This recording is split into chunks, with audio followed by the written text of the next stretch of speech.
ನಮಸ್ಕಾರಗಳು. ನನ್ನ ಹೆಸರು ಬಸವರಾಜ ಹುಚ್ಚಪ್ಪ ಅರಮಣಿ, ಸಾಕಿನ್ ಒಡವಡಗಿ, ತಾಲೂಕು ನಿಡಗುಂದಿ, ಜಿಲ್ಲಾ ವಿಜಯಪುರ.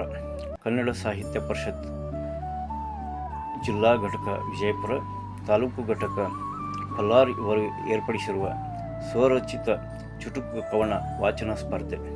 ಮೊದಲ ಚುಟುಕು ಮುನಿಸು. ಸದ್ದು ಮಾಡದ ಮಗಳ ಕಂಡು ಅಮ್ಮನಿಗೆ ಇನ್ನಿಲ್ಲದ ಭಯ.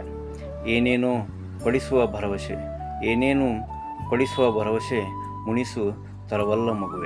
ಮುನಿಸು ತರವಲ್ಲ ಮಗುವೆ. ಎರಡನೆಯ ಚುಟುಕು ಬಿಸಿಲು. ಬಿಸಿಲು ಬಡಿಯುತ್ತಿದೆ ಭೂಮಿಯ ಒಡಲಿಗೆ. ಕುಡಿಯಲು ನೀರಿಲ್ಲ, ವಿಶ್ರಮಿಸಲು ನೆರಳಿಲ್ಲ. ಇದೆಂಥ ಅಬ್ಬರದ ಬಿಸಿಲು. ಧನ್ಯವಾದಗಳು.